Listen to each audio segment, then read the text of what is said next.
Imagine I can't this. believe you're acting You're like this. walking We into a need to leave cafe now. for I a know, blind I'm date, sorry. Let's your figure heart this- thumping, palms sweating, hoping it won't be another disaster. But what if I told you the girl sitting across that table deliberately tried to make herself look unattractive? And still, she ended up stealing his heart? Stay till the end, because what happened that day might just change how you see love forever. And if stories like this touch your heart, don't forget to like the video and subscribe for more powerful moments of kindness and emotion. It all started on a chilly afternoon in downtown Chicago. The chandeliers of the cafe shimmered above elegant tables, the air thick with the soft aroma of roasted coffee and quiet laughter. Across one of those tables sat Emily, nervous, withdrawn, and wearing a loose gray hoodie that swallowed her frame. Her hair was messy, her face bare, not a trace of makeup, and her jeans had a faded tear near the knee. She looked like someone who didn't care, someone trying to blend into the background.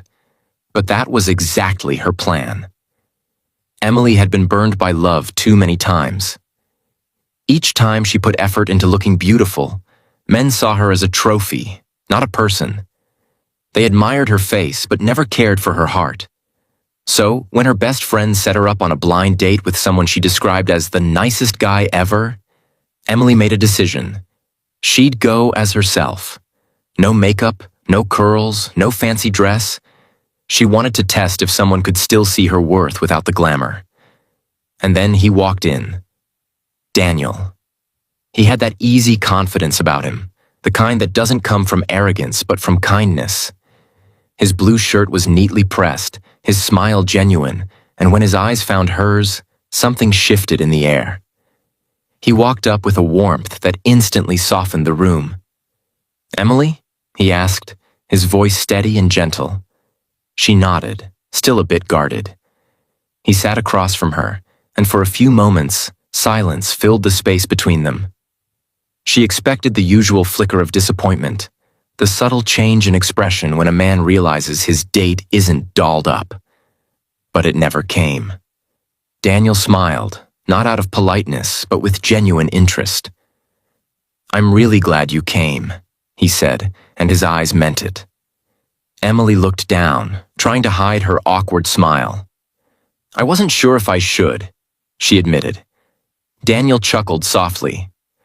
"Blind dates are always risky.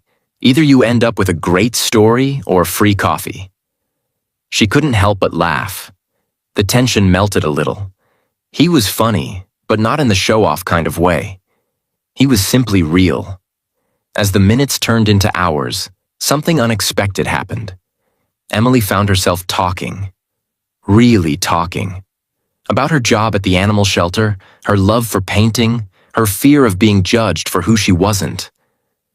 And Daniel listened. Not with half attention or polite nods, but with genuine curiosity. Every time she looked up, she found him leaning in slightly, eyes soft, expression open. He wasn't looking at her hoodie or her undone hair. He was looking at her. Midway through their coffee, he smiled again and said, "You know, you're really beautiful when you talk about things you love." Emily froze for a second. Beautiful? She wasn't trying to be. She almost wanted to ask if he was teasing her, but his tone carried no mockery. It was quiet, sincere. That one sentence pierced through the walls she had built. "I didn't try to be," she murmured. "Maybe that's why you are," he replied softly. The simplicity of his words left her speechless. By the end of their meeting, Emily felt something she hadn't in years. Peace. Not the kind that comes from romance or attraction, but the peace of being accepted, completely and effortlessly. When Daniel walked her out of the cafe, he didn't rush for a hug or a number. Instead, he said, "I'd really like to see you again, but only if you want to." She nodded, smiling shyly. "Maybe next time I'll brush my hair," she joked. He grinned. "Only if you want to ruin the mystery." Over the next few weeks, they met again and again. Sometimes at the same cafe, sometimes at the park near the lake. Daniel learned that Emily had been raised by her grandmother after her parents' accident, that she had once dreamed of becoming an artist before life forced her into practicality. Emily learned that Daniel worked in architecture, but spent weekends volunteering at homeless shelters. The more they spoke, the more it became clear.